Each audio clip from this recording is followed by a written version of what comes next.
ಇದು ಕೂಗೋದು ಕಿರ್ಚೋದ ನಾಳೆ ನೋಟಿಸ್ ಕೊಡ್ತೀನಲ್ಲ ಅವಾಗ ಅರ್ವಾಗುತ್ತೆ ನಿಮಗೆ. ಏನ್ ಪೊಲೀಸ್ ಎಲ್ಲ ಹೊಡೆಸ್ಕೊಂಡು ತಳ್ಳಿಸ್ಕೊಂಡು ಡ್ಯೂಟಿ ಮಾಡಿ ಅಂತ ಯಾವನು ಹೇಳಿಲ್ಲ. ಸಿಬ್ಬಂದಿಗಳು ಮಹಿಳಾ ಸಿಬ್ಬಂದಿಗಳು ಇರ್ತಾರಲ್ಲಿ. ನಿಮ್ಮ ಅಕ್ಕ ತಂಗಿಯರ ಮೇಲೆ ಯಾವನಾದ್ರೂ ಬಿದ್ದರೆ ಸುಮ್ಮನಿರ್ತೀರಾ? ಎಲ್ಲ ನಾವು ಎಲ್ಲ ನಿಮ್ ಹಂತ ದಾಟೆ ಬಂದಿರೋದು. ನಾವು ಆಸ್ಪಿರೆಂಟ್ಸ್ ಆಗಿ ಕೆಲಸ ಸಿಕ್ಕಿರೋದೇನು ಹಂಗೆ ಬಂದಿಲ್ಲ ನಾವು, ಅಥವಾ ಬೇರೆ ಎಲ್ಲ ಕಾರ್ಪೊರೇಟ್ ಸೆಕ್ಟರ್ ವರ್ಕ್ ಮಾಡ್ತಿಲ್ಲ. ಸ್ವಂತ ನಮ್ಮ ಒಪ್ಪನ್ ಬಿಸ್ನೆಸ್ ನೋಡ್ತಾ ಇಲ್ಲ ನಾವು. ವಿದ್ಯಾರ್ಥಿಗಳಿಗೆ ಶಿಸ್ತಿರ್ಬೇಕು. ಕೂಗೋದು ಕಿರ್ಚೋದು ಉಡಾಫೆಯಿಂದ ಮಾತಾಡೋದು ಕಿಚಾಯಿಸ್ ಮಾತ್ರ ಇದರಲ್ಲೆಲ್ಲ ಬರೋದು. ದಯವಿಟ್ಟು ನೋಡಿ, ಬಹಳ ಸ್ಪಷ್ಟವಾಗಿ ಹೇಳ್ತಿದ್ದೀನಿ. ಸುಮಾರು 30 ಕ್ಯಾಮೆರಾ ಇಟ್ಟು ನಾನು ಎಲ್ಲ ರೆಕಾರ್ಡ್ ಮಾಡಿಸಿದ್ದೀನಿ. ಯಾರ್ಯಾರು ಪೊಲೀಸರ ಜೊತೆ ಅನುಚಿತವಾಗಿ ವರ್ತನೆ ಮಾಡಿದಿರಿ, ತಳ್ಳಾಟ ಮಾಡಿದಿರಿ, ತಪ್ಪಿದಿರಿ, ಇದೆಲ್ಲ ರೆಕಾರ್ಡ್ ಆಗಿದೆ. ದಯವಿಟ್ಟು ಮುಂದಿನ ಕೇಸಸ್ ಆದ ಸಂದರ್ಭದಲ್ಲಿ ಮತ್ತೆ ನಮ್ಮನ್ನು ಬ್ಲೇಮ್ ಮಾಡಬೇಡಿ. ದಯವಿಟ್ಟು ಎಲ್ಲ ಸ್ಪಷ್ಟವಾಗಿ ಹೇಳ್ತಿದ್ದೀನಿ, ಡಿಸ್ಪರ್ಸ್ ಮಾಡಿ. ಬ್ರದರ್, ನಿನ್ ಗಾಡಿ ಖಾಲಿ ಮಾಡ್ತೀವಿ, ವಿಡಿಯೋ ರೆಕಾರ್ಡಿಂಗ್ ಮಾಡ್ಕೊಂಡಿದೀವಿ. ಅದರಿಂದ ಮತ್ತೆ ನಾಳೆ ಕೇಸಸ್ ಆದ್ರೂ ನಾವು ಜವಾಬ್ದಾರಲ್ಲ. ಬಹಳ ಸ್ಪಷ್ಟವಾಗಿ ಹೇಳ್ತಿದ್ದೀನಿ. ಎಲ್ಲ ನಮ್ಮ ಅಣ್ಣ ತಮ್ಮಂದ್ರೆ ತಂಗಿದ್ದೀರಿ. ಒಂದು ಒಳ್ಳೆ ಉದ್ದೇಶದಿಂದ ಹೇಳ್ತಿದ್ದೀನಿ, ಒಬ್ಬ ಅಣ್ಣನಾಗಿ ಹೇಳ್ತಿದ್ದೀನಿ.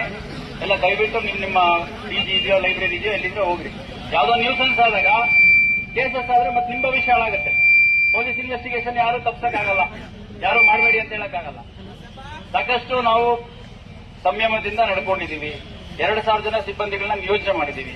ಇನ್ನು ದಯವಿಟ್ಟು ಇನ್ನು ಮುಂದುವರಿಸಬೇಡ್ರಿ. ದಯವಿಟ್ಟು ಡಿಸ್ಪರ್ಸ್ ಆಗಿ ಎಲ್ಲ ಫಂಕ್ಷನ್ಗೆ ಹೋಗಿ. ನಿಮ್ಮ ಪರವಾಗಿ ಮಾತಾಡ್ಲಿಕ್ಕೆ ಸಂಬಂಧಪಟ್ಟ ನಾಯಕರು ಬಂದಿದ್ದಾರೆ, ಅವ್ರ ಮಾತು ಕೇಳಿ ನಿಮ್ದು ಏನಾದ್ರು ಅಹವಾಲ್ ಇದ್ರೆ ಅಲ್ಲಿ ಹೇಳಿ.